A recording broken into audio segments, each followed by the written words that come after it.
You were not created to live in turmoil, constantly questioning the people around you. You were meant to walk in clarity, joy, and peace, but sometimes challenges come not just through circumstances, but through the people we allow into our lives. Today, I want to share with you the 5 signs of dealing with someone who doesn't have your best interest at heart. Recognizing these signs can help you break free from toxic influences and step into the life you're meant to lead. Evil is a concept that has intrigued and perplexed humanity for centuries. It is often thought of in extremes, heinous acts, destructive intentions, and malevolent forces. However, evil is not always as overt as history's darkest moments. More often than not, it exists in subtle, insidious forms, weaving its way into everyday life. To understand evil, we must explore its nature, manifestations, and the impact it has on individuals and societies. At its core, evil is the conscious choice to harm, manipulate, or exploit others for personal gain or satisfaction. It transcends mere mistakes or human imperfections. It is a deliberate action or mindset that prioritizes self-interest over the well-being of others. Evil can reside in individuals, ideologies, or systems, often cloaked in deception to avoid detection. It thrives in environments where accountability is absent and thrives on the vulnerability or ignorance of others. One of the most striking aspects of evil is its adaptability. It does not always announce itself with grand displays of cruelty. Instead, it often operates in the shadows, manifesting through manipulation, deceit, and exploitation. An evil person might not commit crimes in the traditional sense, but could harm others emotionally or mentally through persistent manipulation. They create confusion, twist reality, and erode trust, leaving their victims doubting their perceptions and choices. This subtlety is what makes it so dangerous. It can go unnoticed until significant damage has been done. Evil is often characterized by a profound lack of empathy. The ability to understand and share the feelings of others is a cornerstone of healthy relationships and societies. Those who embody evil disregard this connection. They view others not as fellow human beings, but as tools to achieve their objectives. This lack of empathy enables them to harm without guilt, lie without remorse, and destroy without hesitation. It is not merely an absence of emotion, but an active choice to ignore the humanity of others. Deception is another hallmark of evil. Lies and half-truths become tools to manipulate and control. Evil individuals often present a facade of goodness or charm, using it to gain trust and access to their targets. This deception creates a false sense of security, making it harder to identify and confront their true intentions. This is especially damaging in close relationships or positions of authority where trust is foundational. The spread of negativity and division is a subtle but powerful way evil manifests. It often seeks to disrupt harmony, sow discord, and pit people against each other. This can happen in families, workplaces, or entire communities. By exploiting insecurities, fears, and differences, evil creates an atmosphere of mistrust and hostility. It feeds on chaos as it thrives when people are distracted by conflict and unable to focus on solutions or unity. Another crucial aspect of understanding evil is recognizing its pleasure in others' suffering. While most people feel compassion when witnessing pain or misfortune, evil finds satisfaction or even joy in such scenarios. This is not limited to overt acts of harm, but extends to a subtle delight in seeing others fail or struggle. It is a mindset that seeks to diminish others to elevate oneself, often at the expense of shared humanity. Evil also feeds on power and control. It is not satisfied with mere existence. It seeks to dominate and subjugate. This can take many forms, from authoritarian regimes to toxic relationships. Power in this context becomes a means to dehumanize and exploit others. This hunger for control is often insatiable, driving individuals or systems to greater extremes in their pursuit of dominance. Despite its destructive nature, evil is often sustained by enablers, those who ignore, justify, or are complicit in harmful actions. Whether out of fear, indifference, or self-interest, these enablers create an environment where evil can flourish. This complicity underscores the importance of individual and collective responsibility in recognizing and addressing harmful behavior. Understanding evil requires acknowledging its presence within all of us. While most people strive for goodness, everyone has the capacity for harmful actions under certain circumstances. This duality is what makes evil a constant challenge. It demands vigilance and self-awareness to resist its pull. By recognizing this potential, individuals can make conscious choices to act with integrity, compassion, and accountability. In the end, evil is not an abstract concept confined to philosophy or religion.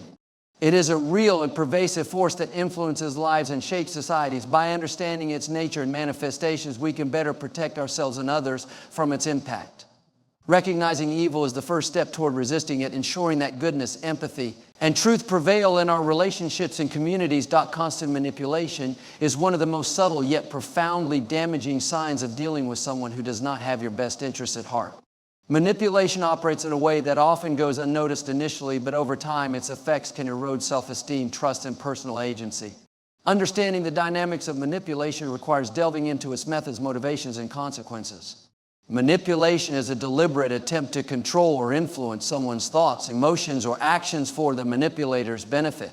Unlike healthy influence, which involves open communication, mutual respect, manipulation is marked by deceit, coercion, exploitation. It often begins subtly with small suggestions or actions that seem harmless but gradually escalate into a pattern of control.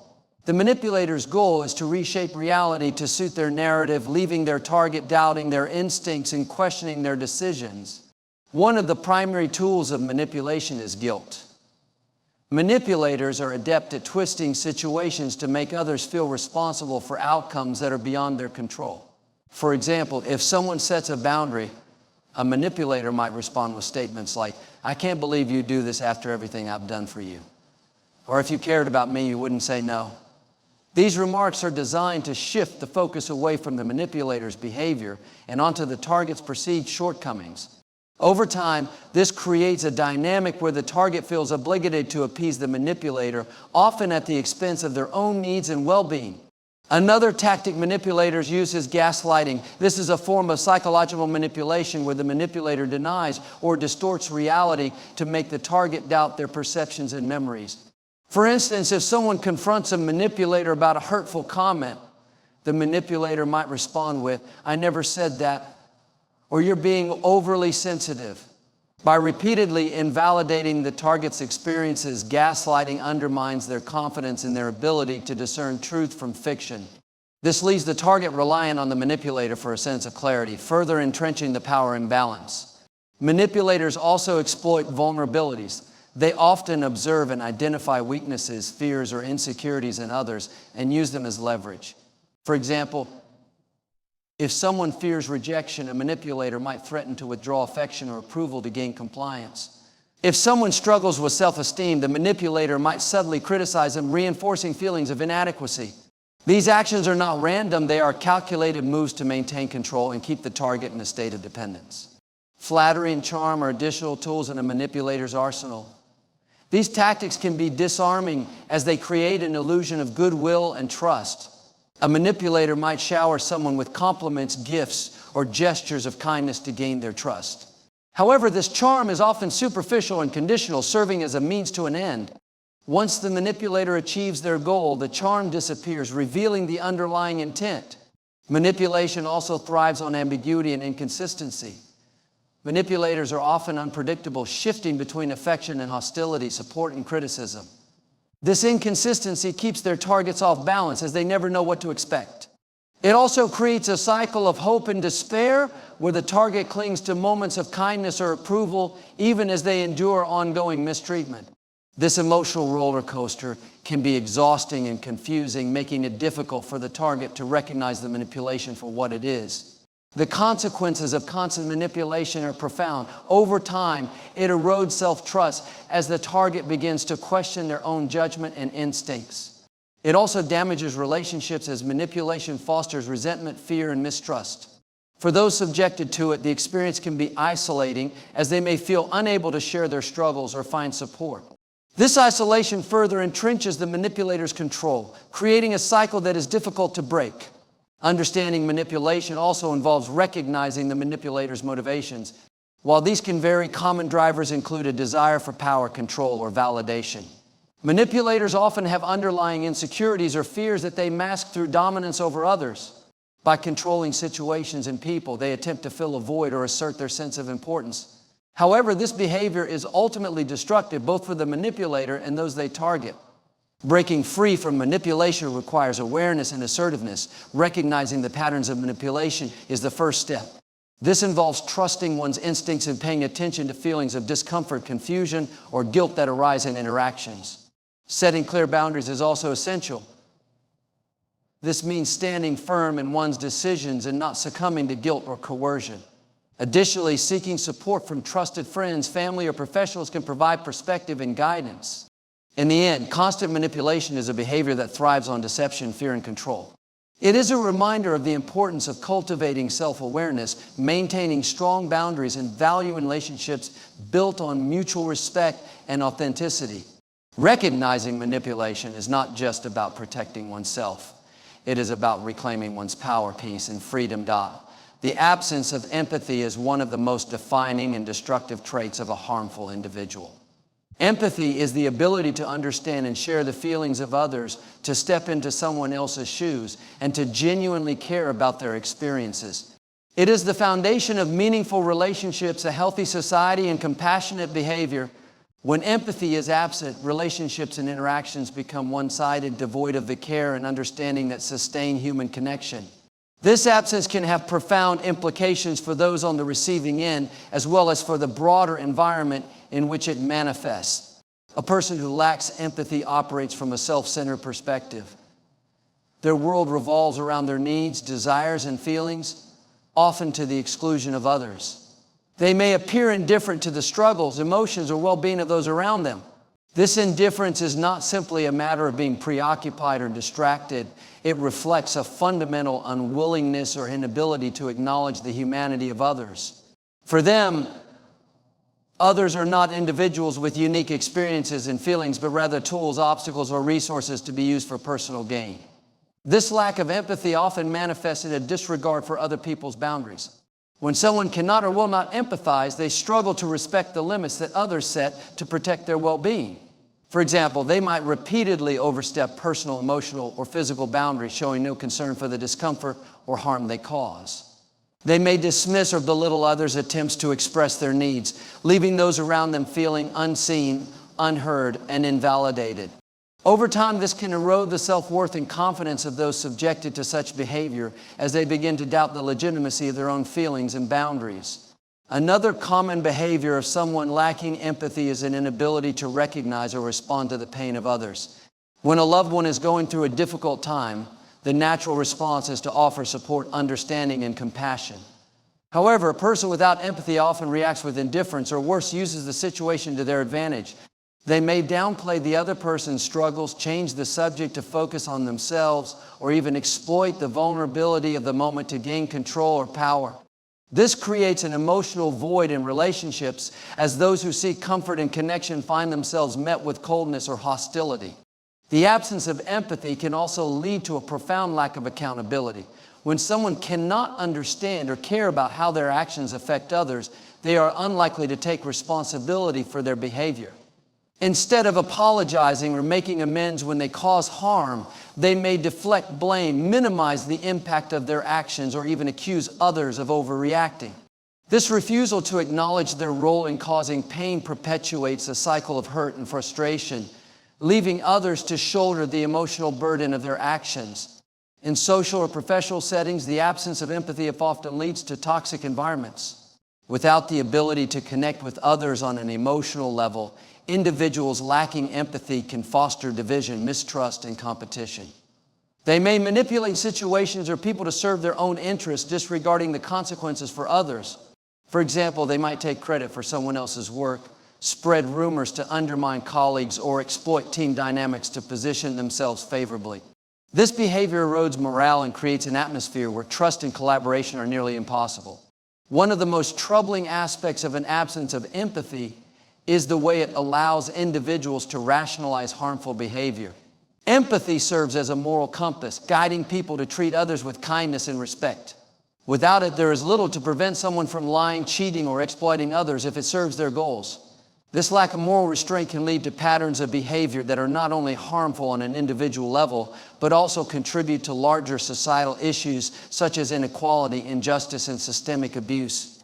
The absence of empathy can be particularly damaging in close relationships, such as those with family, friends, or romantic partners. In these contexts, a lack of empathy creates an imbalance where one person's needs consistently take precedence over the others. For example, a partner who lacks empathy may dismiss their significant other's feelings during conflicts, focus solely on their own perspective, or refuse to compromise. Over time, this creates an environment where the empathetic individual feels unsupported, misunderstood, and devalued. This dynamic can lead to emotional exhaustion, resentment, eventually the breakdown of the relationship.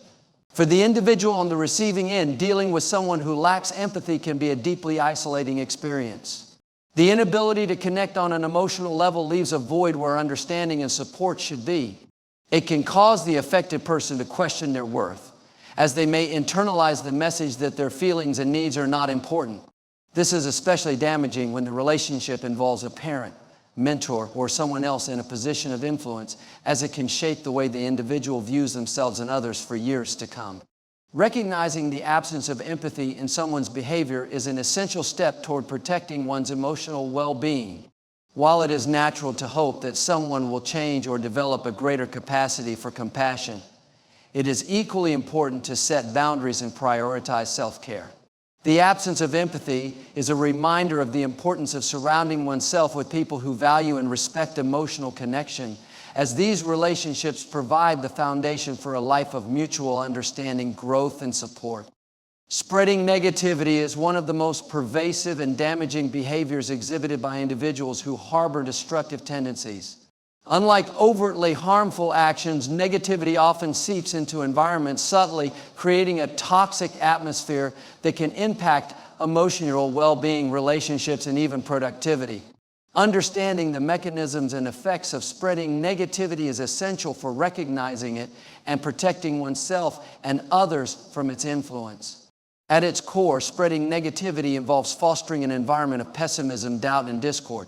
Negative individuals tend to focus on what is wrong rather than what is right, amplifying problems while ignoring solutions. They view situations through a lens of cynicism, assuming the worst in people and circumstances. This mindset becomes contagious as negativity often has a more immediate and noticeable impact than positivity. It can easily infiltrate conversations, relationships, and group dynamics, leading to a ripple effect of discouragement and dissatisfaction. One of the most common ways negativity is spread is through constant criticism. A person who spreads negativity often finds fault in everything and everyone. Instead of offering constructive feedback or encouragement, they highlight flaws, mistakes, and shortcomings. This relentless criticism can demoralize others, making them feel inadequate or incapable. For example, in a workplace, a negative coworker might dismiss new ideas, undermine confidence, or focus solely on problems without contributing to solutions. Over time, this can erode morale and create a culture of fear or complacency. Another method of spreading negativity is through gossip and divisive behavior. Negative individuals often thrive on creating drama and conflict. They may spread rumors, exaggerate situations, or pit people against one another to maintain control or attention. Gossip serves as a tool to sow seeds of mistrust and suspicion, weakening relationships and disrupting harmony. In families, this can lead to estranged relationships, while in professional settings, it can damage teamwork and collaboration. The manipulative nature of gossip ensures that negativity becomes entrenched as people begin to view others with skepticism and doubt. Negativity also spreads through a constant focus on problems rather than solutions. Some individuals are quick to point out what cannot be done, why something will fail, or why efforts are futile. This defeatist attitude not only hinders progress, but also drains the energy and enthusiasm of those around them. In group settings, such individuals can stifle creativity and innovation as their pessimism discourages others from taking risks or trying new approaches. This creates a stagnant environment where growth and success are difficult to achieve. Complaining is another hallmark of those who spread negativity. While expressing dissatisfaction is natural and even healthy in certain situations, chronic complainers take it to an extreme. They dwell on minor inconveniences, exaggerate difficulties, and refuse to see the positives in any situation. Their complaints become a constant refrain, dominating conversations and overshadowing any attempts to focus on the good. For those around them, this relentless complaining can be emotionally exhausting, as it forces them to either engage with the negativity or expend energy trying to counteract it.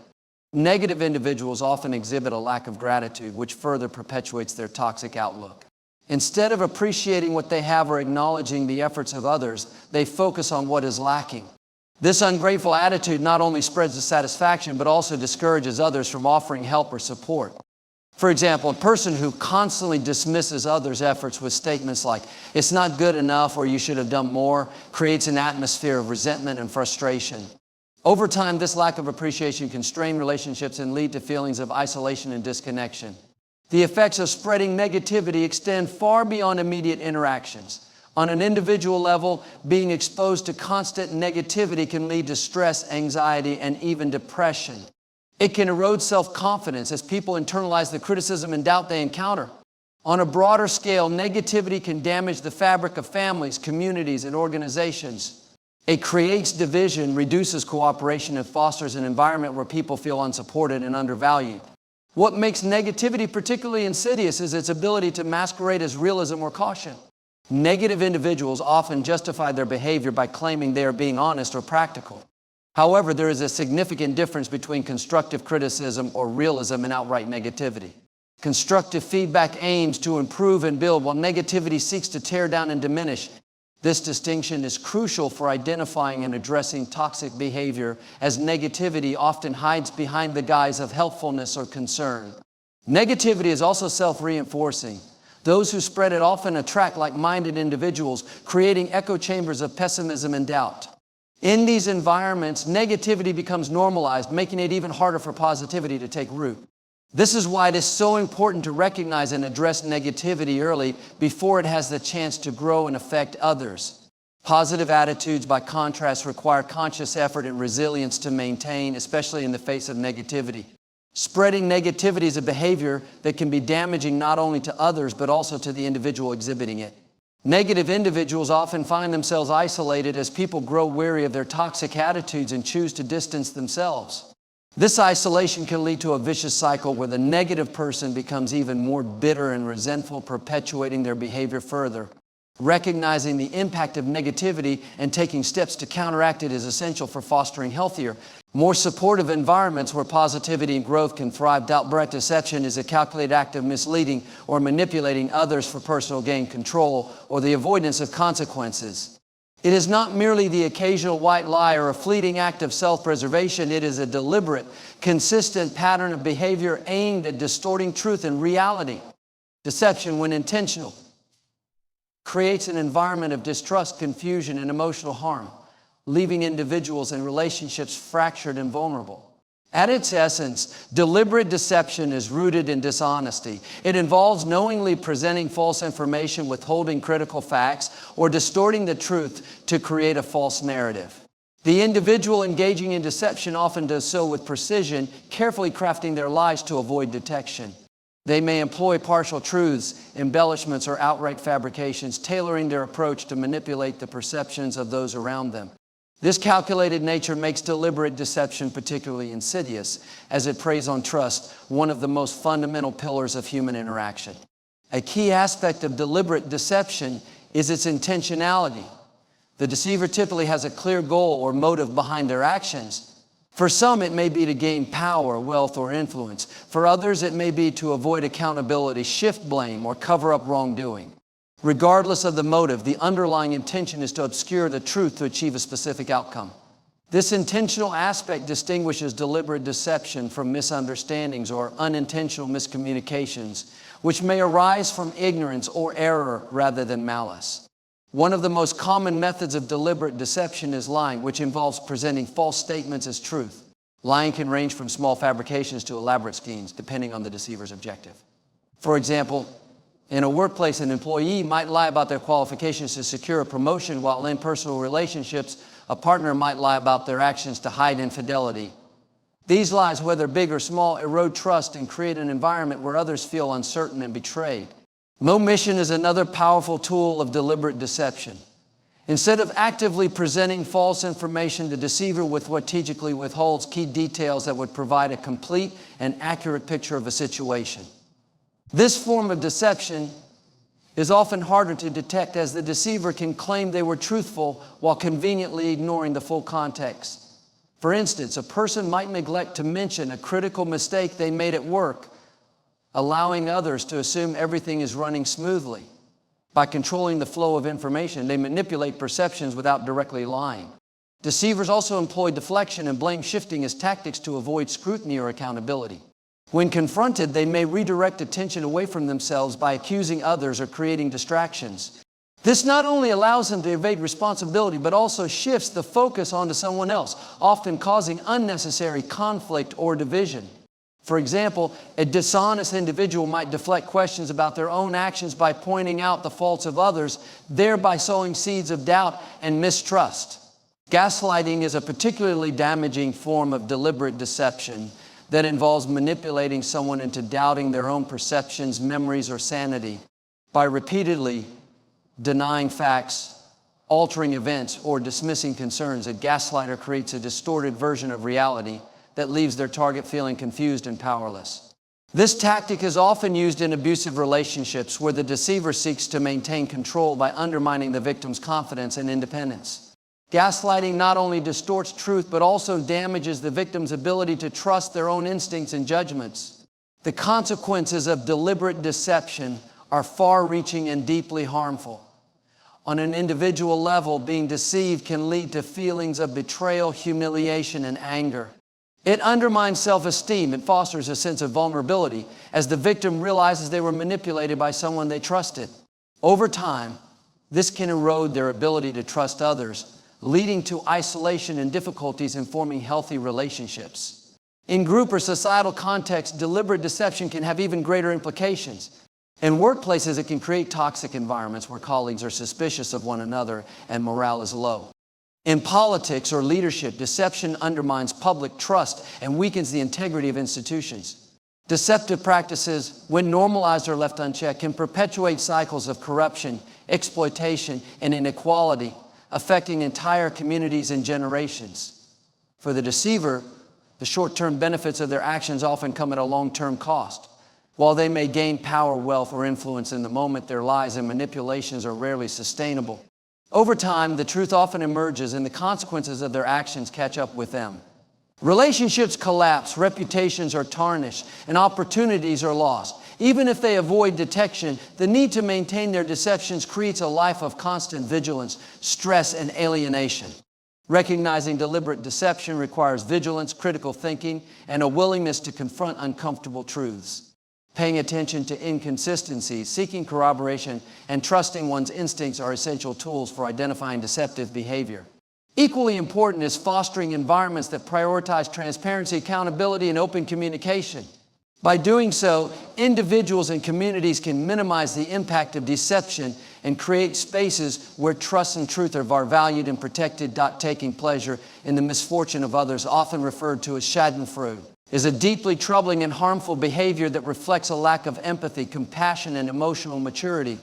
This reaction involves deriving satisfaction or joy from someone else's pain, suffering, or failure, whether it be physical, emotional, or situational. While this feeling may arise spontaneously and involuntarily at times, a consistent pattern of enjoying others' misfortune signals a deeper issue that can have serious consequences for both the person who engages in it and those around them. At its core, taking pleasure in the misfortune of others stems from an inability or unwillingness to connect with the suffering of others. It is a reflection of a self-centered perspective that prioritizes one's own emotional gratification over the well-being of others. This can manifest in a variety of forms, from subtle expressions of glee when someone fails to a more overt celebration of another person's loss or struggle. Regardless of the intensity, this behavior is rooted in negative emotions such as jealousy, insecurity, or resentment, and it often emerges in situations where an individual perceives someone else's arrival or threat. One of the underlying psychological mechanisms that drive schadenfreude is comparison. People often measure their own success and happiness against others, and when someone else experiences a setback, it can provide a temporary sense of relief or superiority. For example, when a colleague is passed over for a promotion, a person who has been competing for the same role might feel a sense of vindication or success, even if they did not directly cause the failure. This sense of getting ahead at the expense of another's misfortune is not based on genuine achievement or self-improvement, but rather on the collapse of a competitor. Such a reaction can feed into feelings of superiority and reinforce a competitive rather than cooperative mindset. Similarly, taking pleasure in others' misfortunes can arise from a deep-seated feeling of schadenfreude when someone is perceived as having wronged or outshone the individual. If a person feels slighted or treated unfairly, the misfortune of the person who caused that harm may seem like a form of karmic justice, allowing the individual to feel justified in their feelings of satisfaction. This is often seen in situations of personal betrayal where the deceived party feels a sense of relief or even satisfaction when the person who wronged them faces consequences. While it may feel momentarily gratifying, this kind of response can prevent emotional healing and reconciliation, leaving the individual stuck in bitterness and resentment. Another reason why some people take pleasure in the suffering of others is rooted in their own feelings of inadequacy or low self-esteem. When an individual feels insecure about their own place in the world, seeing someone else fail or face difficulty can temporarily elevate their own sense of worth. For instance, a person who feels invisible in their social circle may feel validated when a more prominent figure experiences public embarrassment or humiliation. This phenomenon allows them to feel as if they have been vindicated by another's misfortune, albeit at the expense of their empathy or moral integrity. Unfortunately, this reaction reflects a lack of self-awareness and an unhealthy reliance on external validation rather than fostering internal strength or self-acceptance. Taking pleasure in the misfortune of others, often referred to as schadenfreude, is a deeply troubling and harmful behavior that reflects a lack of empathy, compassion, and emotional maturity. This reaction involves deriving satisfaction or joy from someone else's pain, suffering, or failure, whether it be physical, emotional, or situational. While this feeling may arise spontaneously and involuntarily at times, a consistent pattern of enjoying others' misfortune signals a deeper issue that can have serious consequences for both the person who engages in it and those around them. At its core, taking pleasure in the misfortune of others stems from an inability or unwillingness to connect with the suffering of others. It is a reflection of a self-centered perspective that prioritizes one's own emotional gratification over the well-being of others. This can manifest in a variety of forms, from subtle expressions of glee when someone fails to a more overt celebration of another person's loss or struggle. Regardless of the intensity, this behavior is rooted in negative emotions such as jealousy, insecurity, or resentment, and it often emerges in situations where an individual perceives someone else as a rival or threat. One of the underlying psychological mechanisms that drive schadenfreude is comparison. People often measure their own success and happiness against others, and when someone else experiences a setback, it can provide a temporary sense of relief or superiority. For example, when a colleague is passed over for a promotion, a person who has been competing for the same role might feel a sense of vindication or success, even if they did not directly cause the failure. This sense of getting ahead at the expense of another's misfortune is not based on genuine achievement or self-improvement, but rather on the collapse of a competitor. Such a reaction can feed into feelings of superiority and reinforce a competitive rather than cooperative mindset. Similarly, taking pleasure in others' misfortunes can arise from a deep-seated feeling of schadenfreude when someone is perceived as having wronged or outshone the individual. If a person feels slighted or treated unfairly, the misfortune of the person who caused that harm may seem like a form of karmic justice, allowing the individual to feel justified in their feelings of satisfaction. This is often seen in situations of personal betrayal where the deceived party feels a sense of relief or even satisfaction when the person who wronged them faces consequences. While it may feel momentarily gratifying, this kind of response can prevent emotional healing and reconciliation, leaving the individual stuck in bitterness and resentment. Another reason why some people take pleasure in the suffering of others is rooted in their own feelings of inadequacy or low self-esteem. When an individual feels insecure about their own place in the world, seeing someone else fail or face difficulty can temporarily elevate their own sense of worth. For instance, a person who feels invisible in their social circle may feel validated when a more prominent figure experiences public embarrassment or humiliation. This phenomenon allows them to feel as if they have been vindicated by another's misfortune, albeit at the expense of their empathy or moral integrity. Unfortunately, this reaction reflects a lack of self-awareness and an unhealthy reliance on external validation rather than fostering internal strength or self-acceptance. Taking pleasure in the misfortune of others can also be exacerbated by social and cultural influences. In a world where comparison and competition are heavily emphasized, people are often conditioned to measure their success based on external factors such as wealth, status, or achievement. Social media, in particular, has amplified this tendency by creating platforms where people can showcase their successes and failures for public consumption.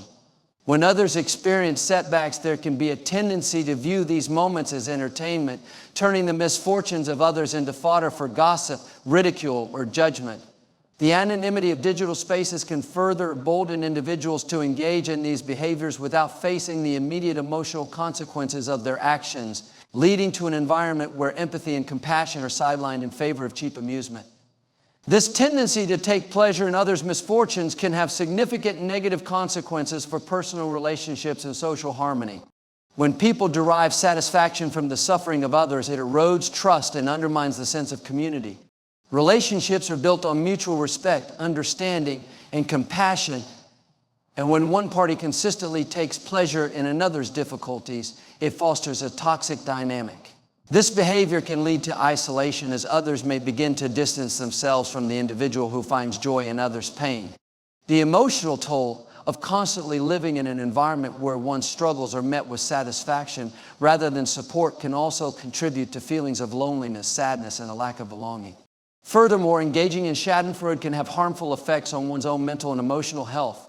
While it may offer momentary pleasure, this feeling is typically short-lived and can be followed by guilt, shame, or regret.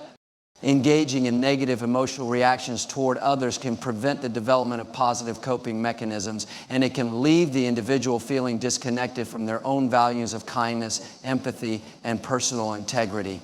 Over time, this emotional pattern can reinforce a cycle of negativity and emotional immaturity, making it more difficult to cultivate meaningful connections and develop a strong sense of self-worth.